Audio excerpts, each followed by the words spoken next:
ماذا يحدث في السعودية؟ رونالدو في قلب العاصفة والهلال يشعل الحرب. تخيل معي المشهد، الدوري السعودي لم يعد مجرد دوري، بل أصبح ساحة صراع عالمية، نجوم، أموال، جماهير وضغط لا يحتمل. وفي وسط كل هذا اسم واحد لا يغيب أبداً: كريستيانو رونالدو.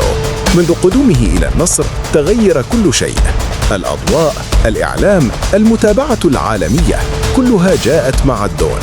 لكن اليوم لأول مرة رونالدو يشعر أن الكفة تميل ضده. الهلال يضرب بقوة وبنزيما يدخل المشهد.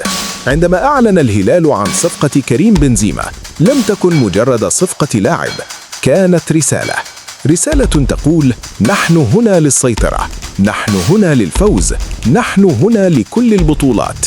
بنزيما الكرة الذهبية، أسطورة ريال مدريد، خصم الأمس وصديق الأمس، اليوم في الهلال.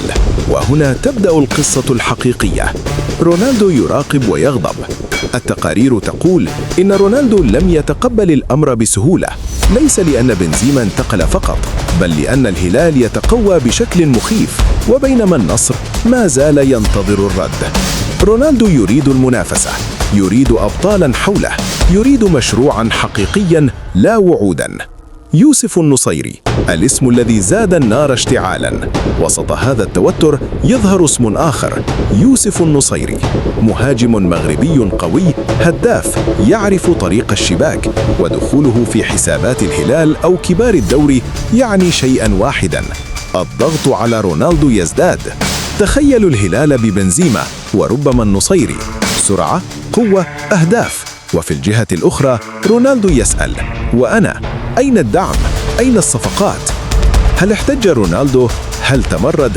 بعض التقارير تتحدث عن غضب صامت، عدم رضا داخل غرف الملابس، رسائل غير مباشرة للإدارة، وربما تأخير أو تعطيل في بعض الأمور. لا أحد يخرج ليقولها رسمياً، لكن الكل يشعر بها: رونالدو غير مرتاح. الدون لا يريد أن يكون رقماً ثانوياً. كريستيانو لم يأتي إلى السعودية ليكون مجرد نجم دعائي، هو يريد الألقاب، يريد أن ينهي مسيرته وهو منتصر. وعندما يرى منافسه المباشر الهلال يبني فريقاً أقرب لأوروبا من آسيا، فطبيعي أن يغضب. الدوري السعودي على صفيح ساخن. اليوم لسنا أمام مجرد انتقالات، نحن أمام صراع نفوذ. الهلال يريد الهيمنة، النصر يريد الرد، ورونالدو يقف في المنتصف. إما أن يقود ثورة أو يفاجئ الجميع بقرار لا يتوقعه أحد. ماذا ينتظرنا؟ هل نشهد صفقة تاريخية للنصر؟ هل يطالب رونالدو بتغييرات جذرية؟ هل يدخل لاعب عالمي آخر لقلب الموازين؟ أم أن الهلال سيواصل سحق المنافسين بلا رحمة؟